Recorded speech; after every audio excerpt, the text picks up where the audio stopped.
15वीं और 16वीं शताब्दी में एक भक्त हुए हैं चैतन्य महाप्रभु।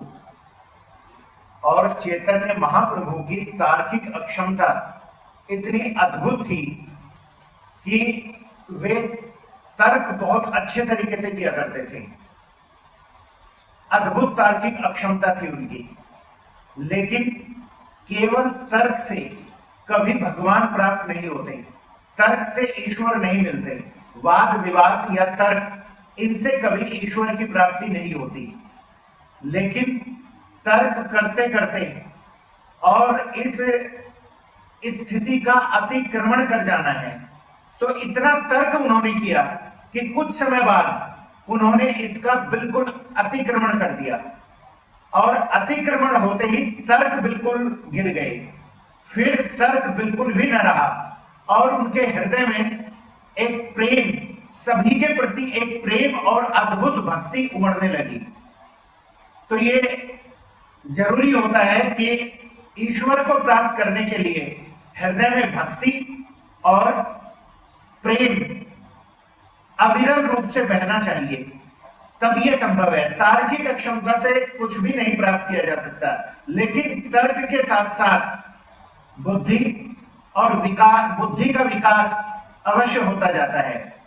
लेकिन हृदय में प्रेम अवश्य होना चाहिए, तब ईश्वर की प्राप्ति होती है। यही आज के इस प्रसंग का मुख्य बिंदु है।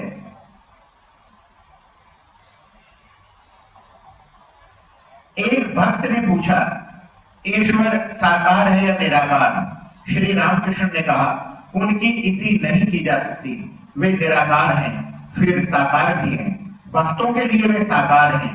जो ज्ञानी हैं, संसार को जिन्होंने स्वप्नवत मान लिया है, उनके लिए वे निराकार हैं। भक्त का यह विश्वास है कि मैं एक पृथक सत्ता हूं तथा संसार एक पृथक सत्ता। इसलिए भक्त के निकट ईश्वर व्यक्ति के रूप में आते हैं। ज्ञानी जैसे वेदांतवादी सिर्फ नेति नेति विचार करता है। विचार करने पर उसे बोध होता है कि मैं मिथ्या हूं, संसार भी मिथ्या स्वप्नवत है।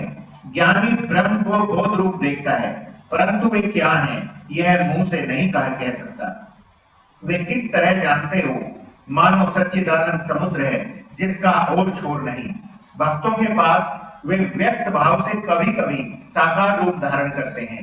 ज्ञान सूर्य का उदय होने पर वह बर्फ गल जाती है, तब ईश्वर के व्यक्तित्व का बोध नहीं रह जाता, उनका रूप भी नहीं दिखाई देता।